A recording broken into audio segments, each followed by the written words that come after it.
Hi Year 5, so back again to talk about history today, and your history today is all about a discovery that I've made.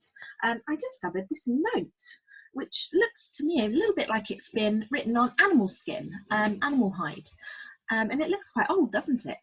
And on the note you can see that there's these strange symbols. It looks like it's been written in a different language, and with the note there was this box. So the first part of your history lesson today is going to be to help me decode what this note says. Now, I've done a bit of research and I've managed to find symbols that look the same as these, and they're called runes. So I'm going to share my screen with you now so we can decode the runes. Let me just share my screen. There we go. Now, you might want to get in front of you the Tuesday History PDF, because that will have the scan of the note, and it will also have a copy of the runes that I found that will help us sort of look at what the different symbols are and what they mean. If you go right to the end of that PDF, there is a version that you can print, and then you can have that in front of you. Okay, let's get started. So I'm going to look at each symbol at a time.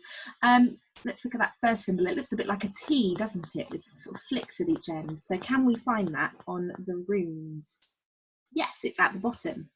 Now I can see that for each rune, we've got some other rune shapes, and then we've got some letters, sounds and words. So this could mean the word grave, or it could mean the letters E and A.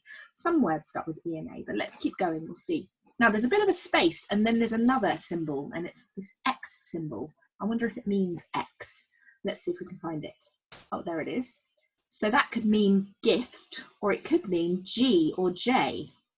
Okay, let's keep going. Now we've got two symbols next to each other. They're a bit like Fs, aren't they? Okay, I can see that we've got a symbol there, and we've got two symbols here that look a bit like the F. So I'm going to have to think, which one does it look most like? I think that it's this one, because we've got those bits that curve up at the end. So that could mean God, or it could be the letter O. Now those letters are all next to each other. I wonder if we'd have two symbols that have the same word, like God, next to each other, or whether it would be the O. You get two O's next to each other in a word, don't you? Let's keep going. Let's look for this symbol. Oh, it's here. So that could mean day, or it could mean D. And then the last one is S. It's like an S shape, isn't it? Oh, and there it is, S. So let's have a look. If we put those letters together, the X was a G. Let's make that a bit smaller. Bear with me. And then we've got two that are the same. They could be O's. And then we had a D. And then an S. So that would make the word goods. So if that first word is grave, then we've got grave goods. So this letter could be talking about grave goods. Perhaps that's what's in this box. So now pause the video and you carry on seeing if you can use the code to decode the runes. Good luck. Okay, so how did you get on, everyone? I hope that you managed to decode them. When I was looking at this earlier, I managed to find that some of the symbols repeated. So I could see that there were O's that came up in other places, like there was an O here and an O at the bottom. And then there was this symbol here, which was an N. And so I was able to go through and fill in where all the N's were, because there were quite a few N's. I wonder if anybody used a strategy like that to work systematically and try and figure out what the letters were. Here's what I came up with. Grave goods belonging to King Redwald of East Anglia, descendant of Woden. Now, that's interesting. I know that King Redwald was a king of the Anglo-Saxons, and the Anglo-Saxons were a group of people who lived quite a long time ago in England, in Britain, just after the Romans. And I know that Woden sounds a little bit like Odin, and he was a god, a Norse god. So I wonder if these things, these items in the box, are grave goods of an Anglo-Saxon king. So I'm going to stop sharing my screen for a moment and go back to the video so you can see me show you what is inside this box. Let's look at King Redwald's grave goods in a bit more detail. So here is our first object. So I wonder what that is. What does it look like? What could it be used for? It looks like it's made of metal or something, doesn't it? Here's another one. very beautifully made, very intricate design.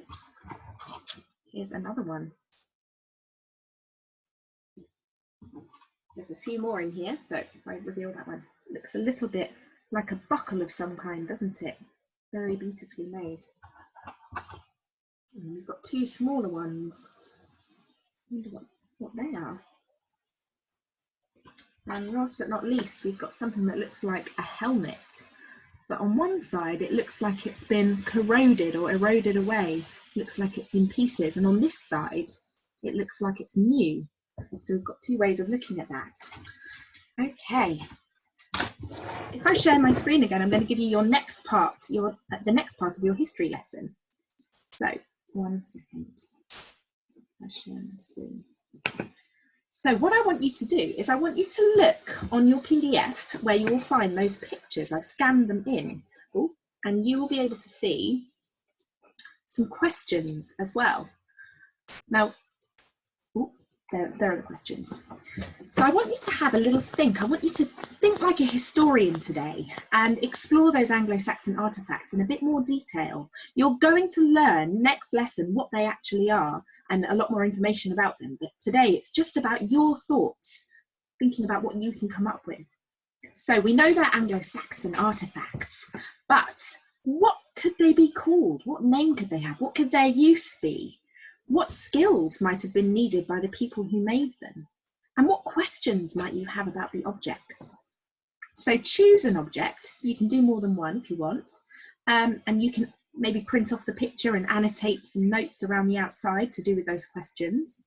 Or you could just look at the images on screen and write down some notes in front of you.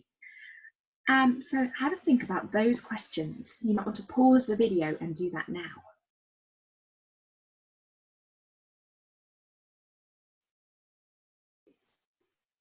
Okay, so we've got lots of different objects here. I'm going to go through and tell you just a little bit about what they're called, but we're going to go into more detail about this next time. So this object, we've got two actually that are belt buckles.